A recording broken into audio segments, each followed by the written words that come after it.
கோவை மாவட்டம் மாதம்பட்டியை சேர்ந்த ரங்கராஜ் தனது பெயரை சத்யராஜ் என மாற்றிக்கொண்டு தமிழ் திரையுலகில் வில்லனாக அறிமுகமாகி தொடர்ந்து நாயகனாகவும் தற்போது குணச்சித்திர கதாபாத்திரங்களிலும் நடித்து வருகிறார். எம்ஜிஆரின் தீவிர ரசிகராக இருந்த போதும் பெரியார் கொள்கைகளில் தீவிர பற்று கொண்டவர். நடிகராக மட்டுமல்லாமல் வில்லாதி வில்லன் திரைப்படத்தை இயக்கியும் நடித்திருந்தார். மேலும் தனது மகன் நடித்த லீ உள்ளிட்ட திரைப்படங்களையும் தயாரித்து இருக்கிறார். தமிழக பிரச்சனைகளிலும் இலங்கை தமிழர் பிரச்சனைகளிலும் களத்தில் இறங்கி போராடியவர் சத்யராஜ்.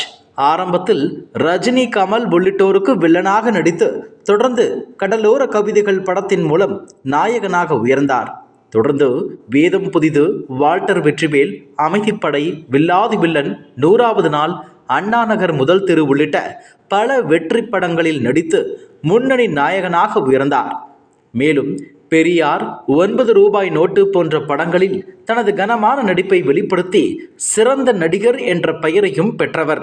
சத்யராஜ் மட்டுமல்லாது அவரது மகன் சிபிராஜும் சினிமா துறையில்தான் இருக்கிறார். ஆனால் அவரது மகள் சினிமா வாசனை இன்றியே வளர்ந்தவர். தனது தாயாரின் பெயரில் தொண்டு நிறுவனம் நடத்தி வருகிறார். மேலும் ஊட்டச்சத்து நிபுணராகவும் இருக்கிறார் திவ்யா சத்யராஜ். கடந்த சில நாட்களாக சமூக வலைத்தளங்களில் அரசியல் தொடர்பான கருத்துக்களை பதிவிட்டு வந்த அவர் திடீரென திமுகவில் இணைந்தது பேசு பொருளானது. திமுகவின் கொள்கைகள் தனக்கு பிடித்து போனதால் அந்த கட்சியில் இணைந்ததாக கூறினார். பள்ளி மாணவர்களுக்கு காலை உணவு திட்டம், பெண்களுக்கு இலவச பேருந்து பயணம், புதுமை பெண் திட்டம் உள்ளிட்ட பல திட்டங்கள் பிடித்திருந்ததால் திமுகவில் இணைந்திருக்கின்றேன் என கூறினார். அரசியலில் அவருக்கு பல கனவுகள் இருப்பதாகவும் கூறப்படுகிறது. 2026 சட்டமன்ற தேர்தலில் நேரடியாக திமுக தலைமையிடம் சீட்டு கேட்கவில்லை என்றாலும் கொங்கு மண்டலத்தில், குறிப்பாக தனது சொந்த ஊரான கோவையில் போட்டியிட விரும்புகிறார் திவ்யா சத்யராஜ். ஏற்கனவே மகிழ்மதி இயக்கத்தின் மூலம் ஏராளமான நலத்திட்ட உதவிகளை அப்பகுதியில் செய்து வருகிறார். குறிப்பாக கொரோனா காலத்தில் அப்பகுதியில் பின்தங்கிய மக்களுக்கு இலவச ஊட்டச்சத்து முகாம், உணவுகள் உள்ளிட்டவற்றை வழங்கி இருக்கிறார்.